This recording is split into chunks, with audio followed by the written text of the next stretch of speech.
Did you end up in your dream job, or did you end up pursuing a career quite intensely for some reason that completely eludes you? Well, perhaps the media representation of your profession had a part to play. Srikanth Narayanan and colleagues from the University of Southern California created a database to analyse 4,000 different professions in the subtitles of over 136,000 movies and TV shows, and they found that their representation may have influenced some of us to take up a career we loved watching on screen. I know that feeling all too well. Oh yes, I've just finished watching Scrubs. For a long time, I really wanted to be a doctor simply because it looked like a bundle of laughs. And if media coverage over the past couple of years has taught me anything, it's that I was well and truly duped by the TV series. Luckily, I ended up working in the radio, As it transpires, the amount we see a single occupation in the media could influence our perception of it. See, Shree's team in California noted that over the course of 70 years, there was an increase in the reference to jobs associated with STEM, arts, sports, and entertainment. There was also a decline in the mention of manual labour and military occupations.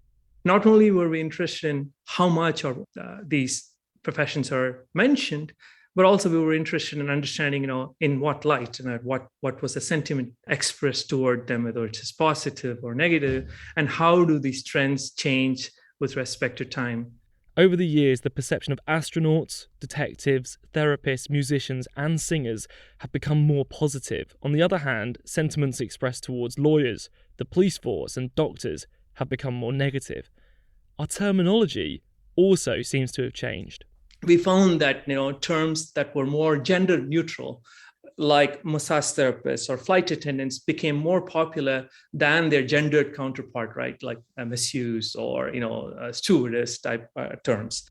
But oddly, female job titles such as waitress and congresswoman have increased.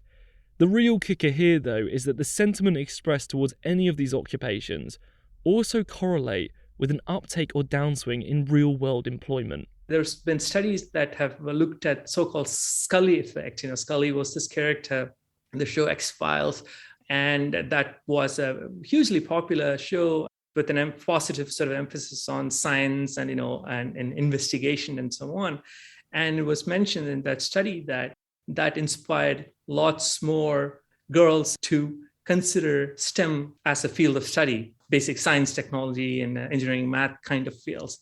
So that's one sort of an anecdotal sort of a small study that was there.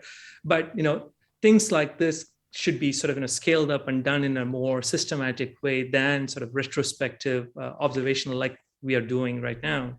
Go on then, here are a couple more for you. It appeared that Mad Men and Trust Me could have prompted many to enrol in advertising courses, whilst Top Gun just happened to coincide with a dramatic increase in US Navy recruitment.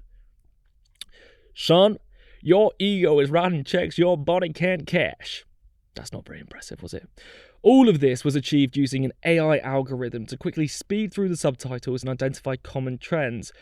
But why is this a useful technique, and why is this information helpful to us now?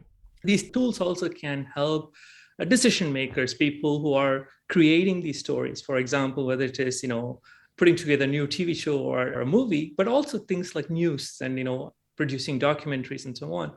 How we portray specific, say, professions, for example, who are we using to portray them? Are we using an inclusive representation and portrayal of not only people, but, and what they are doing and what agency that they are given? And so those can be potentially positive role models for, young people. An interesting thought. And on that note, I think I'm probably going to go watch another episode of Scrubs. I just can't help myself. Or, perhaps I should branch out to House?